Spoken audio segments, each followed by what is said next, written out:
நீங்கள் எப்போதாவது பார்ஸ்லி விதைகளை ஆசையாக மண்ணில் தூவிவிட்டு பல நாட்கள் காத்திருந்து கடைசியில் வெறும் 2 மெலிந்த இலைகளை மட்டும் பார்த்திருக்கிறீர்களா? இது பலருக்கும் நடக்கும் ஒரு சாதாரண விஷயம்தான். வணக்கம் நண்பர்களே. இன்றைய வீடியோவில் நாம் பார்ஸ்லி செடியை பற்றி பேசப் போகிறோம். இந்த வீடியோவில் உங்கள் பார்ஸ்லி செடியை செழிக்க வைத்து நம்ப முடியாத அளவுக்கு ஒரு மாபெரும் விளைச்சலை பெறுவதற்கான சில சிறிய ஆனால் மிகவும் சக்தி வாய்ந்த தந்திரங்களை நான் உங்களுக்கு சொல்லப் போகிறேன். ஒரு சிறிய தொட்டியில் கூட காடு போல பார்ஸ்லியை வளர்க்க முடியும் என்று நான் சொன்னால் நீங்கள் நம்புவீர்களா? ஆம், அது சாத்தியம்தான். பலர் பார்ஸ்லி வளர்ப்பது மிகவும் கடினம் என்று நினைக்கிறார்கள். ஆனால் அது முற்றிலும் தவறான ஒரு கருத்து. நான் இன்று உங்களுக்கு சொல்லப் போகும் இந்த ரகசியங்களை நீங்கள் பயன்படுத்தினால் உங்கள் வீட்டுத் தோட்டமே பார்ஸ்லி வாசனையால் நிரம்பி வழியும். சரி, பார்ஸ்லி செடியை வளர்ப்பதில் உங்களுக்கு என்ன பிரச்சனை இருக்கிறது? விதைகளே முளைக்கவில்லையா? அல்லது செடி வளர்ந்த பின் காய்ந்து விடுகிறதா? உங்கள் பிரச்சனைகளை கமெண்டில் சொல்லுங்கள். நாம் அனைவரும் அதை பற்றி விவாதிப்போம். இப்போது அந்த ரகசிய தந்திரங்கள் என்னென்ன என்பதை ஒவ்வொன்றாக விரிவாக பார்ப்போம். இந்த தந்திரங்களுக்குள் செல்வதற்கு முன் நாம் பார்ஸ்லி செடியை பற்றி ஒரு சுவாரஸ்யமான பின்னணியை தெரிந்து கொள்வது மிகவும் அவசியம். பார்ஸ்லி என்பது வெறும் உணவை அலங்கரிக்கும் ஒரு சாதாரண இலை மட்டும் அல்ல. இது வைட்டமின்களும் தாதுக்களும் நிறைந்த ஒரு மாபெரும் சக்தி வாய்ந்த மூலிகையாகும். வரலாற்று ரீதியாகப் பார்த்தால் பண்டைய ரோமானியர்கள் மற்றும் கிரேக்கர்கள் பார்ஸ்லியை மிகவும் புனிதமான ஒரு செடியாக கருதினார்கள். அவர்கள் இதை மருத்துவத்திற்காகவும் தங்களை சுறுசுறுப்பாக வைத்துக் கொள்ளவும் பயன்படுத்தினார்கள். ஆனால் இன்று பல தோட்டக்காரர்கள் பார்ஸ்லியை வளர்க்கும் போது தோல்வியடைகிறார்கள். இதற்கு முக்கிய காரணம் அவர்கள் இதை சாதாரண புதினா அல்லது கொத்தமல்லியைப் போல நினைத்து வளர்ப்பதுதான். பார்ஸ்லி செடிக்கு என்று சில தனிப்பட்ட குணாதிசயங்கள் உள்ளன. அதன் வேர்கள், அதன் இலைகள் மற்றும் அதன் வாழ்க்கை சுழற்சி ஆகியவை முற்றிலும் வித்தியாசமானவை. இந்த அடிப்படையான விஷயங்களை நாம் புரிந்து கொள்ளாமல் எவ்வளவுதான் தண்ணீர் ஊற்றினாலும் உரம் போட்டாலும் செடி சரியாக வளராது. செடியின் தன்மையை புரிந்து கொள்வதுதான் வெற்றிக்கான முதல் படி. எனவே இந்த செடி எப்படி செயல்படுகிறது என்பதை மனதில் வைத்துக்கொண்டு அந்த அற்புதமான தந்திரங்களை இப்போது நாம் ஆரம்பிக்கலாம். முதல் தந்திரம் விதைகளை தயார் செய்வது பற்றியது. பலர் செய்யும் மிகப்பெரிய தவறு என்னவென்றால் கடையில் வாங்கிய விதைகளை நேராக மண்ணில் தூவுவதுதான். இது ஒரு மிகப்பெரிய தவறு. பார்ஸ்லி விதைகள் முளைக்க மிகவும் நேரம் எடுக்கும். சில நேரங்களில் 3 முதல் 4 வாரங்கள் கூட ஆகலாம். இதற்கு காரணம் பார்ஸ்லி விதையின் மேல் ஒரு மிகவும் கடினமான உறை உள்ளது. இந்த உறை நீரை உள்ளே விடாமல் தடுக்கிறது. ஒரு கட்டுக்கதை என்னவென்றால் விதைகளை அப்படியே போட்டால் இயற்கையாகவே முளைத்துவிடும் என்பதுதான். ஆனால் உண்மையில் நீங்கள் அதை தயார் செய்ய வேண்டும். இதற்கு ஒரு சிறந்த உதாரணம் சொல்கிறேன். நீங்கள் ஆழ்ந்த உறக்கத்தில் இருக்கும்போது யாராவது உங்களை திடீரென்று எழுப்பினால் எப்படி இருக்கும்? உங்களுக்கு கோபம் வரும் அல்லவா? அதே போலத்தான் விதைகளும். விதைகளை மெதுவாக தட்டி எழுப்ப வேண்டும். அதற்கு விதைகளை விதைப்பதற்கு முன் ஒரு இரவு முழுவதும் மிதமான சுடுநீரில் ஊற வைக்க வேண்டும். இது அந்த கடினமான உறையை மிகவும் மென்மையாக்குகிறது. அடுத்த நாள் காலையில் அந்த விதைகளை எடுத்து ஒரு டிஷ்யூ பேப்பரில் வைத்து லேசாக உலர்த்த வேண்டும். அதன் பிறகு மண்ணில் விதைத்தால் முளைக்கும் நேரம் பாதியாக குறைந்துவிடும். வெறும் 10 அல்லது 15 நாட்களில் நீங்கள் சிறிய பச்சை முளைகளை காண முடியும். இது ஒரு சிறிய தந்திரம்தான், ஆனால் இது உங்கள் செடியின் ஆரம்பத்தையே மிகச் சிறப்பாக மாற்றும்.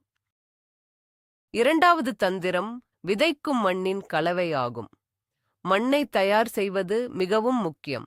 பலரும் தங்களது வீட்டுத் தோட்டத்தில் உள்ள சாதாரண மண்ணை எடுத்து அப்படியே தொட்டியில் நிரப்பி விதைகளை போடுகிறார்கள். இது முற்றிலும் தவறான ஒரு முறை. பார்ஸ்லி செடியின் வேர்கள் மிகவும் மென்மையானவை. அவை கடினமான மண்ணில் ஊடுருவி செல்ல முடியாது. ஒரு மனிதன் சுவாசிக்க சிரமப்படும் போது எப்படி இருப்பானோ அதே போலத்தான் கடினமான மண்ணில் வேர்களும் மூச்சுத் திணறுகின்றன. ஒரு கட்டுக்கதை உள்ளது. அதிக உரம் போட்டால் செடி வேகமாக வளரும் என்பதுதான் அது. ஆனால் உரம் முக்கியமல்ல, மண்ணின் காற்றோட்டம்தான் மிகவும் முக்கியம். எனவே ஒரு சிறந்த மண் கலவையை நீங்கள் உருவாக்க வேண்டும். இதில் 50% தேங்காய் நார் அல்லது கோகோபீட் இருக்க வேண்டும். 30% மண்புழு உரம் மற்றும் 20% பெர்லைட் அல்லது மணல் இருக்க வேண்டும். இந்த கலவை மண்ணை மிகவும் மென்மையாக வைத்திருக்கும். நீங்கள் தண்ணீர் ஊற்றினால் அது அடுத்த சில வினாடிகளில் கீழே வடிந்துவிட வேண்டும்.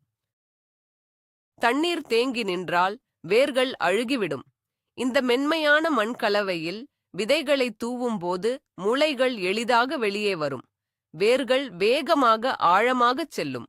ஒரு நல்ல அடித்தளம் கட்டப்பட்ட வீடு எப்படி உறுதியாக இருக்குமோ அதேபோல இந்த மண் கலவை உங்கள் பார்ஸ்லி செடிக்கு ஒரு உறுதியான அடித்தளத்தை அமைத்துக் கொடுக்கும்.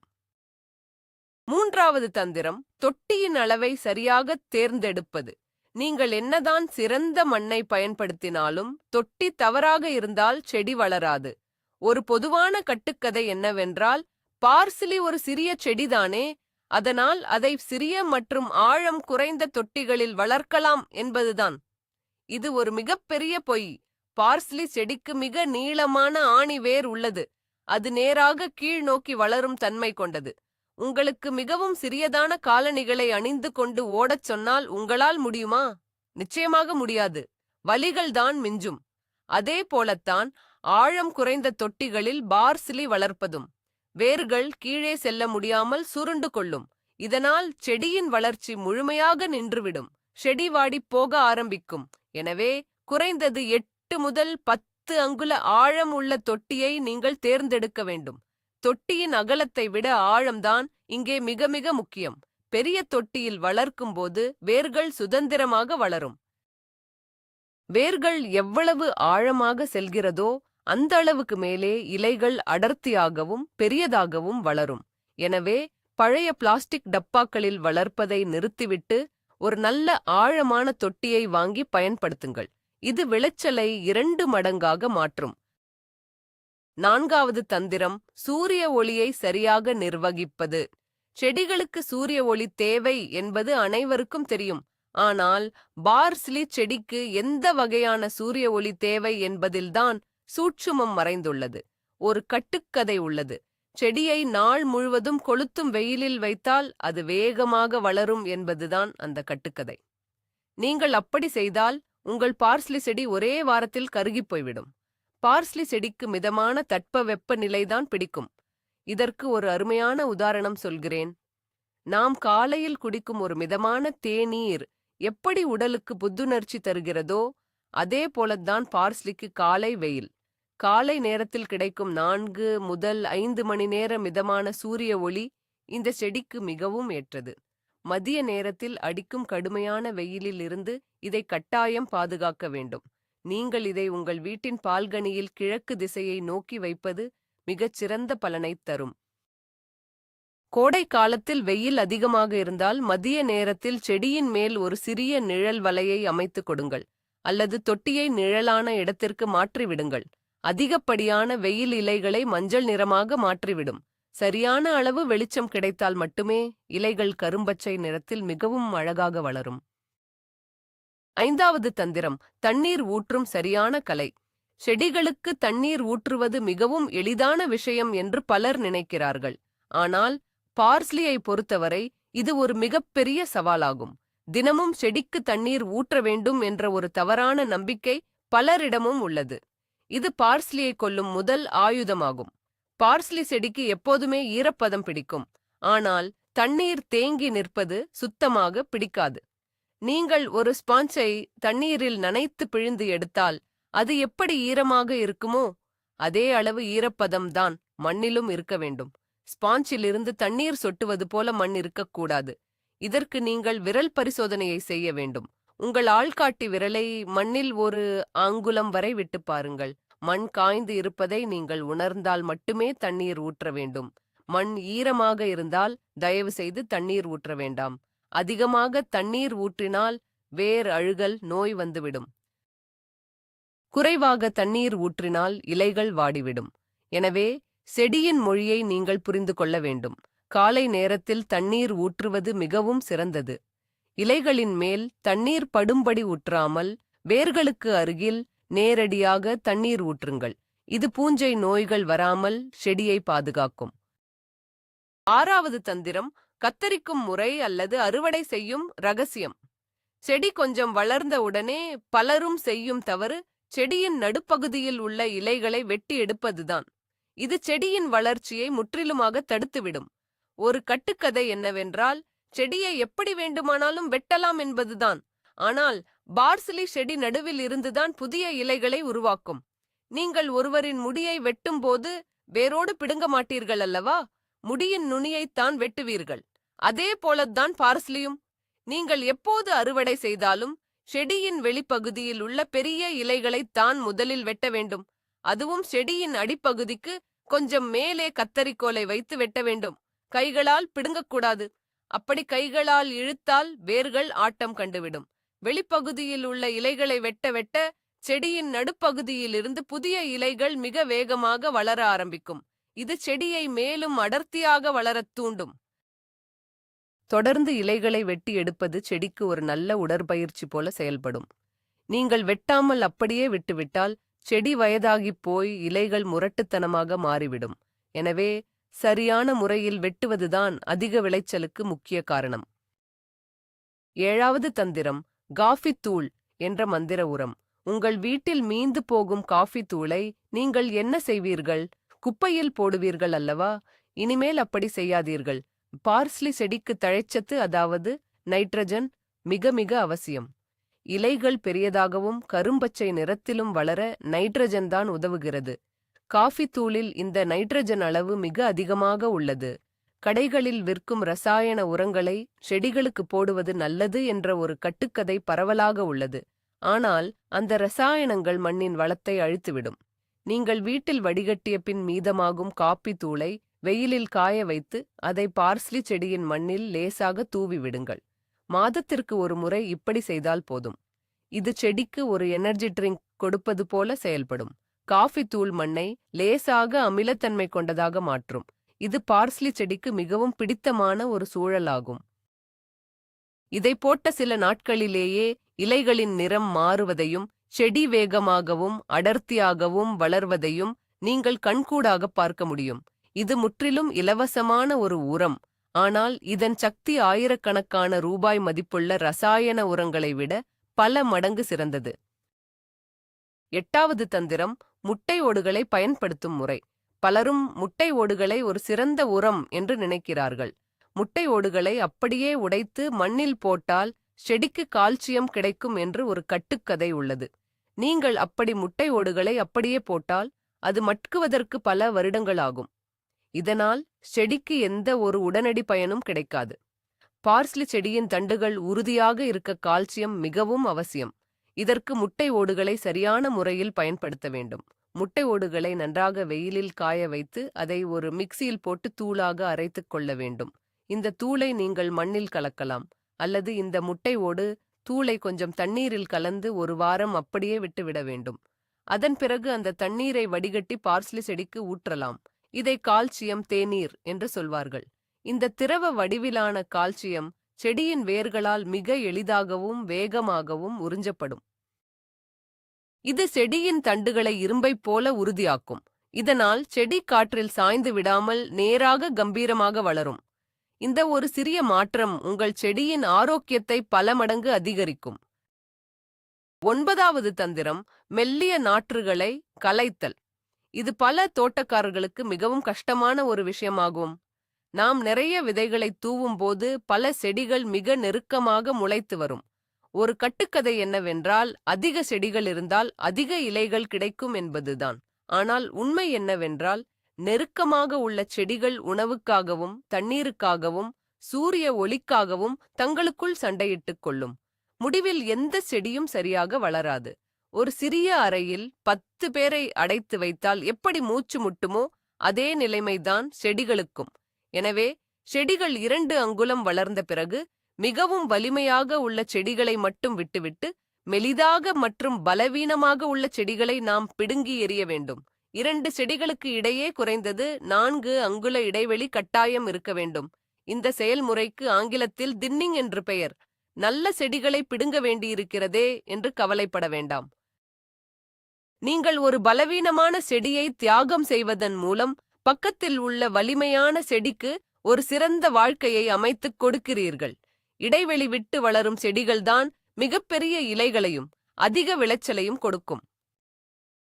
10வது தந்திரம், முலச்சிங் அல்லது மூடாக்கு போடுதல். இது இயற்கை விவசாயத்தின் ஒரு மிக முக்கியமான ரகசியமாகும். தொட்டியில் உள்ள மண் நேரடியாக வெயிலில் படும்போது அதில் உள்ள ஈரப்பதம் மிக வேகமாக ஆவியாகிவிடும். மேலும் மண்ணில் உள்ள நல்ல நுண்ணுயிரிகள் வெயிலின் தாக்கம் தாங்காமல் இறந்துவிடும். மூடாக்கு போடுவது அவசியமில்லை என்று பலர் நினைக்கிறார்கள். அது ஒரு தவறான எண்ணம். இதை சரி செய்ய பார்சிலி செடியின் வேர் பகுதியில் மண்ணின் மேல் காய்ந்த இலைகள், வைக்கோல் அல்லது காய்ந்த புற்களை வைத்து ஒரு போர்வை போல மூடிவிட வேண்டும். இதுதான் மூடாக்கு. நாம் குளிர்காலத்தில் எப்படி போர்வை போர்த்திக் கொள்கிறோமோ அதுபோலத்தான் இது செடிகளுக்கு பயன்படுகிறது. இந்த மூடாக்கு மண்ணின் ஈரப்பதத்தை பாதுகாக்கும். இதனால் நீங்கள் அடிக்கடி தண்ணீர் ஊற்ற வேண்டிய அவசியம் இருக்காது. மேலும் களை செடிகள் வளருவதையும் இது முற்றிலும் தடுக்கும். இந்த காய்ந்த இலைகள் மெதுவாக மட்கி செடிக்கு தேவையான இயற்கை உரமாகவும் மாறிவிடும். கோடை காலத்தில் பார்ஸ்லி செடியின் வேர்களை குளிர்ச்சியாக வைத்திருக்க இந்த தந்திரம் மிகச் சிறந்த முறையில் வேலை செய்யும். இதை செய்தாலே செடியின் வளர்ச்சி வேற லெவலில் இருக்கும். 11வது தந்திரம், நண்பர் செடிகளுடன் சேர்த்து வளர்ப்பது. தாவரங்களுக்கும் நண்பர்கள் உண்டு என்பது உங்களுக்குத் தெரியுமா? ஒரு செடியை தனியாக வளர்ப்பதை விட அதற்கு ஏற்ற நண்பர் செடிகளுடன் சேர்த்து வளர்க்கும்போது அது மிகச் சிறப்பாக வளரும். ஒரு செடி மற்றொரு செடியை பாதிக்கும் என்ற கட்டுக்கதை பலரிடம் உள்ளது. ஆனால் சரியான செடிகளை சேர்த்து வளர்த்தால் அவை ஒன்றுக்கொன்று உதவி செய்யும். பார்ஸ்லிக்கு தக்காளி செடி ஒரு மிகச் சிறந்த நண்பனாகும். தக்காளி செடியின் அருகில் பார்ஸ்லியை வளர்க்கும்போது பார்ஸ்லி தக்காளி செடியை தாக்கும் சில பூச்சிகளை விரட்டுகிறது. அதே நேரத்தில் தக்காளி செடியின் நிழல் பார்ஸ்லிக்கு மிகவும் தேவையான ஒரு குளிர்ந்த சூழலை தருகிறது. இது இரு கைத்தட்டினால் ஓசை வருவது போல ஒரு கூட்டு முயற்சியாகும். அதேபோல ரோஜா செடிகளுக்கு அருகிலும் பார்ஸ்லியை வளர்க்கலாம். பார்ஸ்லியின் வாசனை ரோஜாவை தாக்கும் அசுவினி பூச்சிகளை விரட்டும் தன்மை கொண்டது. ஆனால் பார்ஸ்லியை எக்காரணம் கொண்டும் புதினா செடியின் அருகில் வளர்க்கக்கூடாது. புதினா மிகவும் வேகமாக வளர்ந்து பார்ஸ்லியின் இடத்தை ஆக்கிரமித்து அதை கொன்றுவிடும்.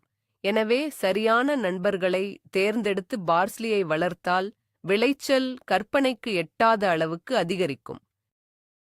12வது தந்திரம், பூச்சிகளை இயற்கையாக விரட்டும் முறை.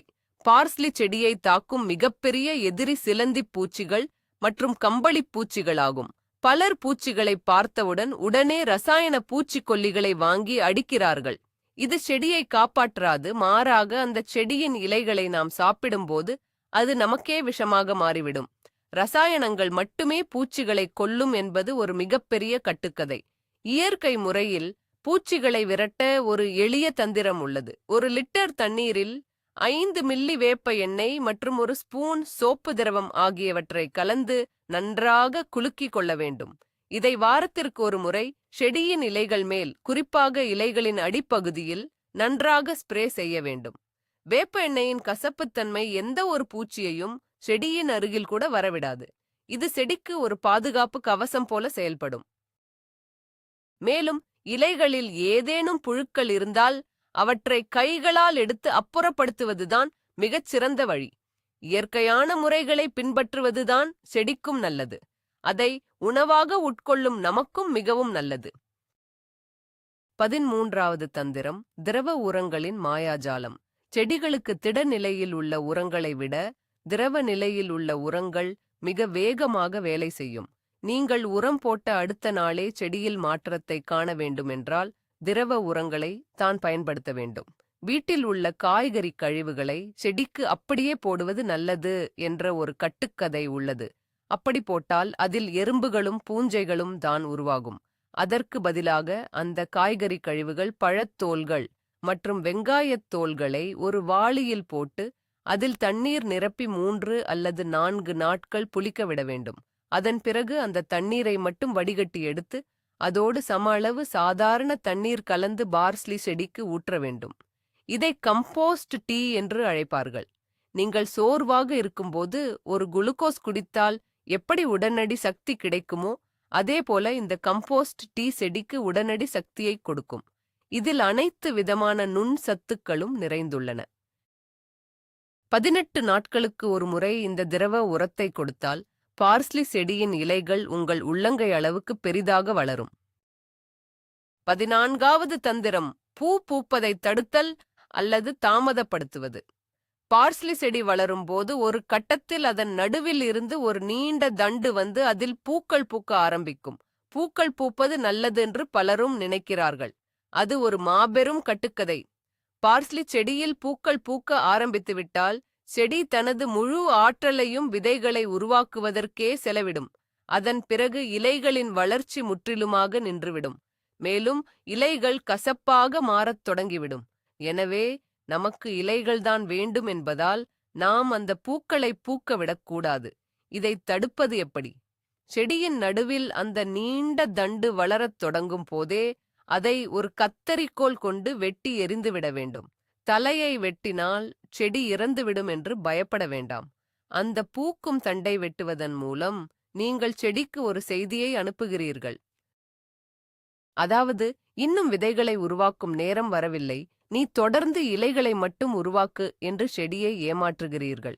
இந்த தந்திரத்தை நீங்கள் சரியாக செய்தால் செடியின் ஆயுட்காலத்தை மேலும் சில மாதங்களுக்கு நீட்டிக்க முடியும். தொடர்ந்து பிரஷான இலைகளை அறுவடை செய்து கொண்டே இருக்கலாம். 15வது தந்திரம் எப்சம் உப்பை பயன்படுத்தும் ரகசியம். சில நேரங்களில் நீங்கள் பார்ஸ்லி செடியை எவ்வளவுதான் கவனமாக பார்த்து கொண்டாலும் அதன் இலைகள் வெளிரிப்போய் மஞ்சள் நிறமாக மாறத் தொடங்கும். இதற்கு காரணம் மக்னீசியம் குறைபாடு ஆகும். இலைகள் மஞ்சள் ஆவதை பார்த்தால் செடி சாகப் போகிறது என்ற கட்டுக்கதை பலரிடம் உள்ளது. ஆனால் இதை ஒரு சிறிய தந்திரம் மூலம் சரி செய்துவிடலாம். எப்சம் உப்பு என்பது நாம் சமையலுக்கு பயன்படுத்தும் சாதாரண உப்பு அல்ல. இது மக்னீசியம் சல்பேடாகும். இது செடிகளுக்கு ஒரு சஞ்சீவி போல செயல்படும். 1 லிட்டர் தண்ணீரில் 1 தேக்கரண்டி எப்சம் உப்பை கலந்து அதை செடியின் இலைகள் முழுவதும் படும்படி நன்றாக ஸ்ப்ரே செய்ய வேண்டும். மேலும் கொஞ்சம் தண்ணீரை வேர்களுக்கும் ஊற்ற வேண்டும். இதை செய்த 2 நாட்களில் அந்த வெளிரிய இலைகள் மீண்டும் அடர்ந்த பச்சை நிறத்திற்கு மாறுவதை உங்களால் கண்கூடாக பார்க்க முடியும். மக்னீசியம் இலைகளில் பச்சையத்தை உருவாக்க மிக முக்கியமாக தேவைப்படுகிறது. இது செடிக்கு ஒரு மேக்கப் போடுவது போல செடியை மீண்டும் பளபளப்பாக மாற்றிவிடும். ஆனால் இதை மாதம் ஒரு முறை மட்டுமே பயன்படுத்த வேண்டும், அதிகமாக பயன்படுத்தக்கூடாது. 16வது தந்திரம் செடியை குளிர்காலத்தில் பாதுகாக்கும் முறை. பார்ஸ்லி செடிக்கு கடுமையான குளிரும் பனியும் சுத்தமாக ஆகாது. குளிர்காலத்தில் செடியை அப்படியே திறந்த வெளியில் விட்டுவிட்டால் பனிப்பொழிவால் இலைகள் சுருங்கி செடி முழுமையாக காய்ந்து இறந்துவிடும். குளிர்காலத்தில் செடிகள் இயற்கையாகவே இறந்துவிடும் என்ற கட்டுக்கதை உள்ளது. ஆனால் நாம் கொஞ்சம் அக்கறை எடுத்தால் செடியை காப்பாற்றலாம். குளிர்காலம் தொடங்கும் போது உங்கள் தொட்டியை கார்டர் உள்ளே அல்லது பால்கனியில் பனி விழாத இடத்திற்கு மாற்றிவிடுவது மிகவும் நல்லது. அப்படி மாற்ற முடியாத சூழ்நிலை இருந்தால் இரவு நேரங்களில் செடியின் மேல் ஒரு பிளாஸ்டிக் பை அல்லது ஒரு பழைய பருத்தி துணியை வைத்து மூடிவிட வேண்டும். காலையில் வெயில் வந்ததும் அதை எடுத்துவிட வேண்டும். இது செடிக்கு ஒரு ஸ்வெட்டர் அணிவிப்பது போல வெப்பத்தை பாதுகாக்கும். மேலும் குளிர்காலத்தில் செடிக்கு தண்ணீர் ஊற்றுவதை மிகவும் குறைத்துக் கொள்ள வேண்டும். ஏனெனில் மண்ணில் உள்ள ஈரப்பதம் எளிதில் காயாது. இந்த எளிய பராமரிப்பு முறைகளைச் செய்தால் உறைபனி காலத்தை கூட உங்கள் பார்ஸ்லி செடி மிக எளிதாக கடந்து வந்துவிடும். குளிர்காலத்திற்குப் பின் மீண்டும் வசந்த காலம் வரும்போது அது இரட்டிப்பு வேகத்தில் வளரத் தொடங்கும். 17வது தந்திரம் வாழைப்பழத்தோலின் மகத்துவம். பார்ஸ்லி செடியின் வேர்கள் பலமாக இருக்கவும் செடி எந்த நோய்க்கும் ஆளாகாமல் எதிர்ப்பு சக்தியுடன் இருக்கவும் பொட்டாசியம் என்ற சத்து மிகவும் அவசியம். இதற்காக நாம் கடைகளில் எந்த உரத்தையும் தேடி ஓட வேண்டியதில்லை.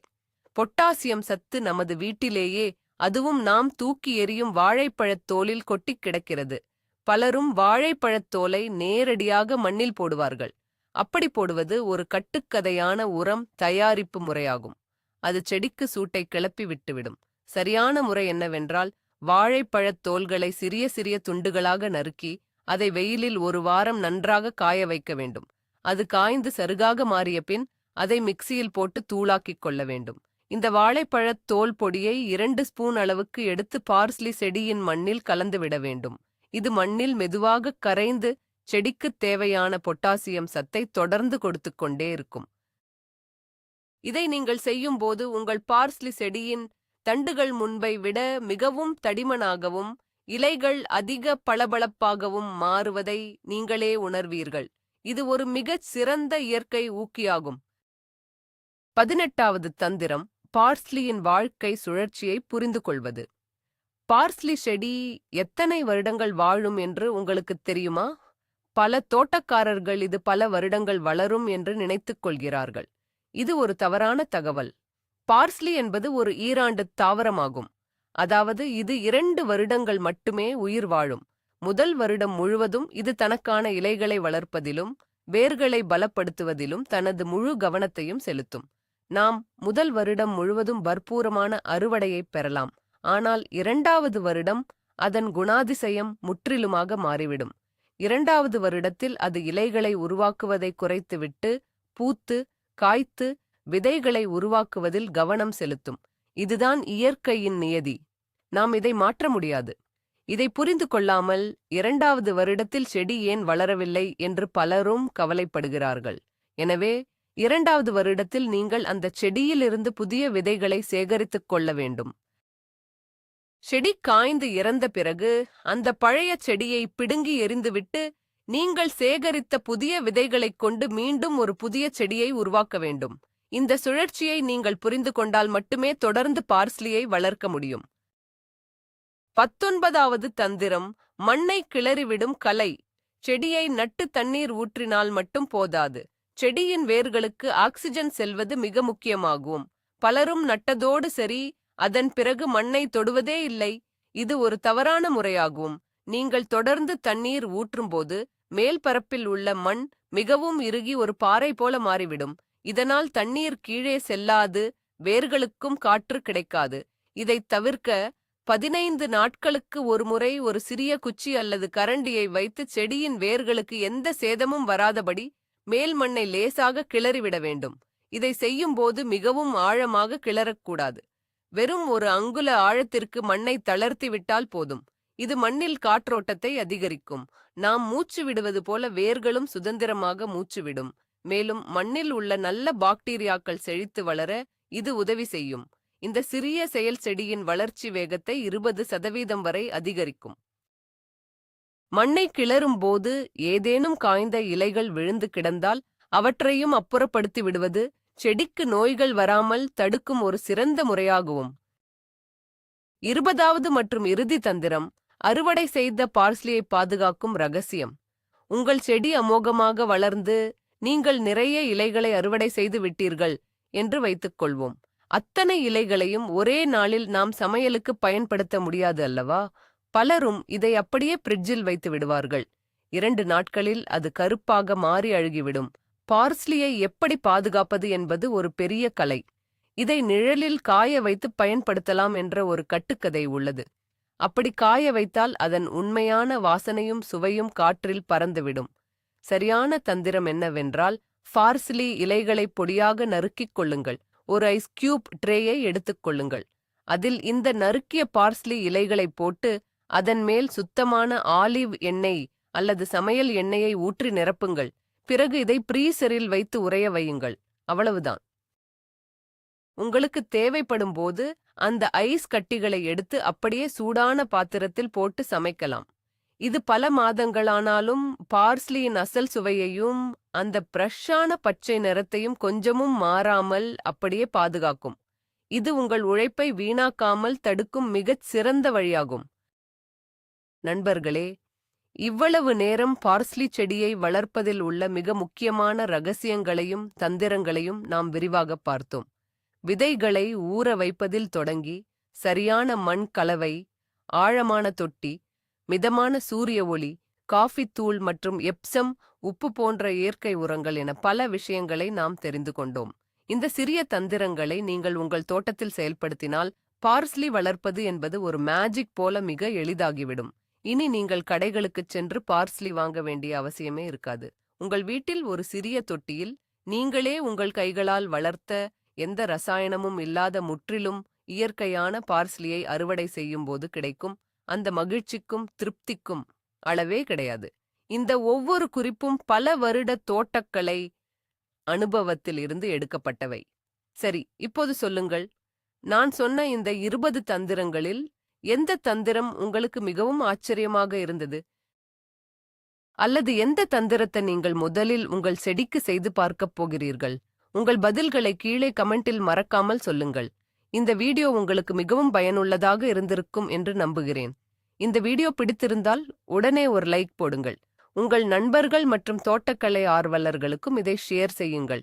மேலும் பல பயனுள்ள வீடியோக்களைக் காண எங்கள் சேனலை இப்போதே சப்ஸ்கிரைப் செய்து கொள்ளுங்கள். மீண்டும் அடுத்த ஒரு அருமையான வீடியோவில் உங்களை சந்திக்கிறேன். நன்றி, வணக்கம்.